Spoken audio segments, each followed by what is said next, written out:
During the 1976 election, Jimmy Carter, governor of Georgia, ran as a long-shot candidate, but won the Iowa caucuses and the New Hampshire primary. The president dubbed him the first runner candidate. Carter won 18 primaries. He held off challenges from Senator Henry Scoop Jackson of Washington and Congressman Morris Udall of Arizona. Senator Frank Church of Idaho and Jerry Brown of California entered the race late and failed to derail Carter, who won the Democratic presidential nomination on the first ballot with Senator Walter Mondale of Minnesota as his running mate. Meanwhile, President Gerald Ford beat back a challenge from Ronald Reagan, former governor of California, and narrowly won the Republican nomination. Carter stressed honesty and his outside status as governor of Georgia. He stressed the economic problems of high inflation and high unemployment. Neither candidate excited the voters. The first presidential debate since 1960 did not impress voters since neither candidate showed impressive oratorical skills. However, Carter brought out the African American vote, won evangelical Southern whites, and put together the Old New Deal coalition, winning the support of working-class voters in the North, Catholics, and Jews. The New Deal coalition broke apart in 1968 and stayed divided in 1972. But Carter temporarily recreated it in 1976 to win a narrow victory of 50.1% of the vote, over 48% for Ford. President Carter came from Plains, Georgia.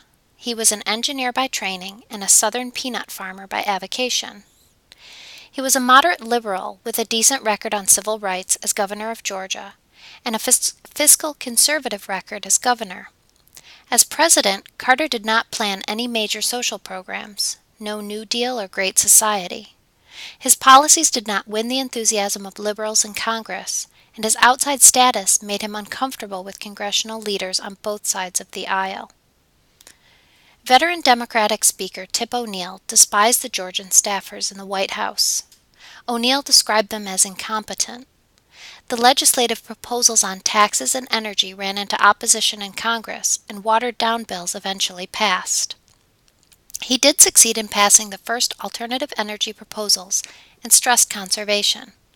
He managed to win congressional approval of a Superfund to clean up toxic chemical sites, and legislation to protect 100 million acres of Alaska for future generations to enjoy. Unlike President Ford, Carter advocated regulation of strip mining, and Congress passed his proposal. Unfortunately, the economic problems that plagued President Ford came back to haunt Carter as inflation worsened in late 1979 and unemployment increased to 8% just before the 1980 election. Interest rates jumped to a high of 20% as the country slipped into recession. By the summer of 1980, one-third of auto workers lost their jobs as the recession worsened during the 1980 campaign season. President Carter also suffered from his tendency to be a micromanager, and his lack of oratorical skills prevented him from winning over the public with a clear picture of the future or an optimistic vision of America. President Carter negotiated a treaty with Panama for the gradual return of the Canal Zone to Panamanian jurisdiction in 2000. It did maintain the right of the United States to protect the canal.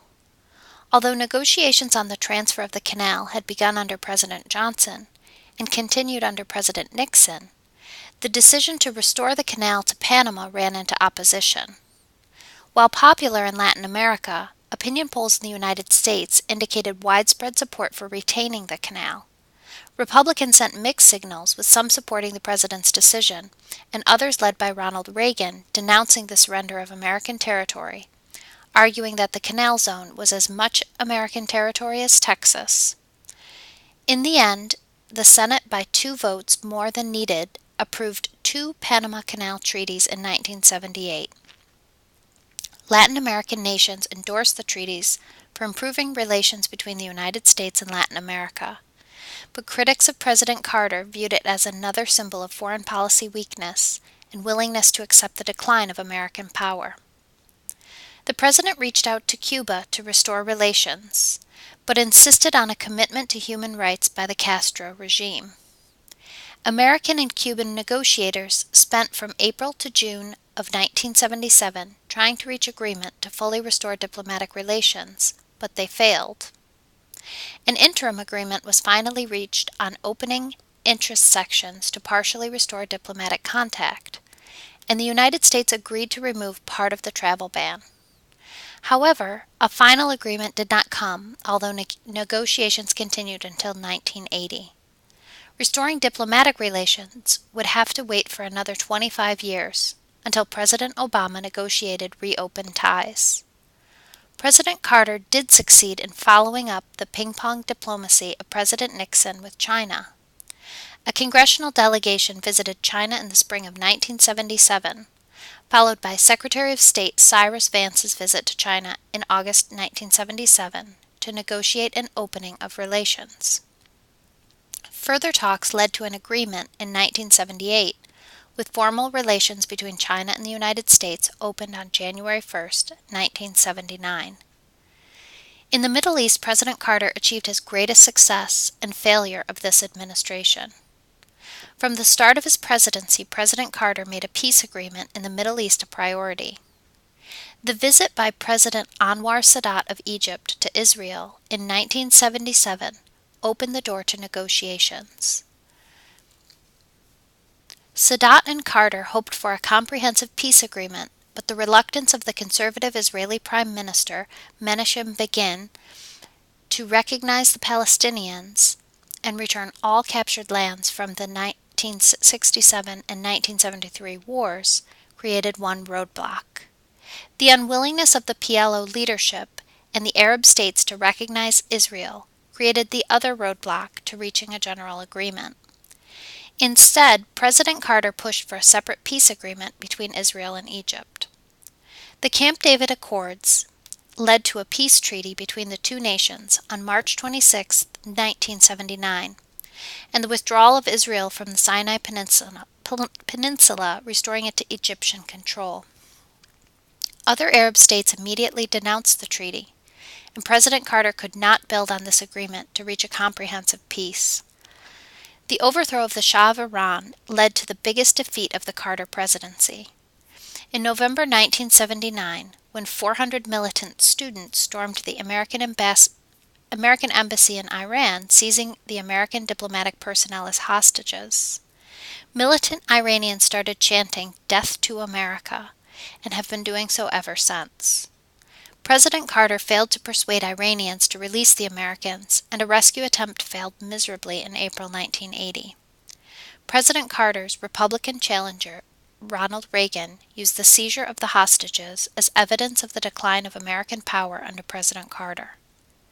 Before the end of the Carter presidency, the president brought a new emphasis to American foreign policy: human rights. Throughout his term in office, he called for the universal recognition of human rights. He wisely viewed human rights as an extension of American democratic values abroad. He tried to persuade the governments of the USSR, China, and Latin America to stop their persecution of dissenters and respect the rights to human dignity of the individual. The president summarized his views on a speech he gave at Notre Dame University in June 1977 in Human Rights and Foreign Policy. He wanted nations to abide by the 1948 UN Declaration on Human Rights and the 1975 Helsinki Accords. After his defeat for re-election in 1980, former President Carter spent the rest of his life campaigning for human rights. At age 90 in 2015, Carter continues the struggle to advance human rights.